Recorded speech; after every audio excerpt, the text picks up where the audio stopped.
Today is Saturday, June the 20th, 2020. Time of the visit, time to change.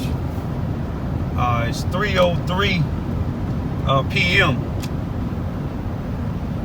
on this highway, going to meet with some families and friends in St. Louis, talking about peace and prayer. I thank all the family members that's willing to travel from different places. Those that it's not starting chaos. I'm here like I came before last Sunday with peace. I prayed that this generation today would wake up, especially I'm speaking of the black generations, while you still have projects that's decent. You see, I grew up in the projects. The projects I grew up in, Cabrini Green, it was considered the most notorious housing projects in the nation. But that don't make, because a person live in those projects, that don't make them the most toughest person in the nation. Nor do it make them the most weakest person in the nation. But a lot of talent came out of Cabrini Green. Why you can keep the projects. In St. Louis, they blew up the projects. In Chicago, they blew up the projects, except the row houses, where mainly I grew up. Until my later years, my mother moved to the projects. But I'm going to show you something in 1970 with the Cabrini Green projects, which me and my two daughters recently went on June the 11th to have a balloon release for their mother. But that project, Cabrini Green, it had unity at one point in time, and then it turned into an urban jungle. You have perpetrators that are turn these projects into urban jungles. But I'm gonna leave it at that and let you watch what Cabrini Green was back in 1970, at least the row houses. To my two twin grandsons, happy how many? Happy 9 months. Today they'll be 9 months old. I'm gonna show y'all them a little bit later on. Black folks, Charleston and everywhere else, I'm for peace.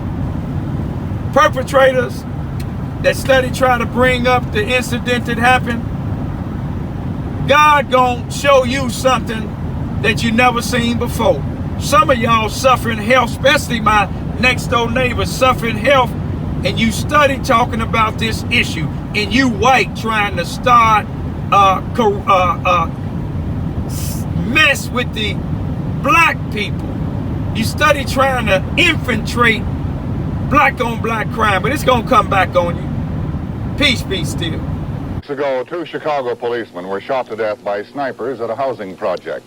4 suspects were arrested. Mayor Daley said he would spend $3 million on security and services at the project, Cabrini Homes, but black leaders say it's typical of all that's bad about low-income public housing.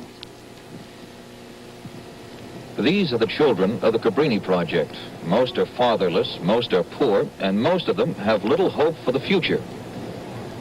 This is Ensign Anthony Watson, who was born and raised in this project. He went away to the Annapolis Naval Academy, was class president twice and brigade commander. He's back in Chicago now on a temporary assignment, and he decided to live in Cabrini again. Watson says things have changed since he lived here as a boy, mostly for the worse. It wasn't quite as complicated. It didn't seem to me as if it was a jungle as it does now. Now it's almost like walking through a patch in Vietnam, worrying about whether snipers or you coming down on you or not. You just don't know. Back in those days, way back when I was a little kid, we didn't have that type of pressure. We didn't have to worry about it. We didn't have any real large gang elements involved. And today we not only have gang elements, but we've got gang elements that are opposing each other. And consequently, people who aren't involved with either side get caught in the middle. It is like a jungle.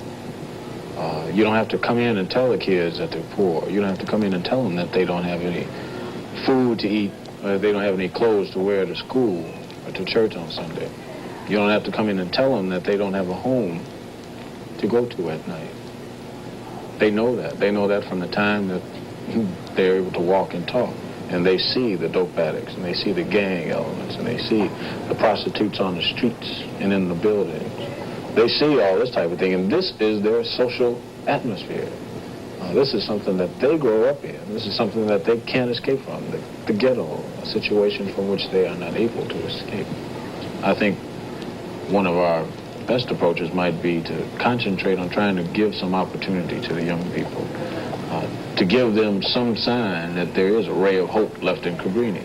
So we have to give these people a taste of success, something that they might feel makes them a part of America, because I don't think they feel they are a part of America.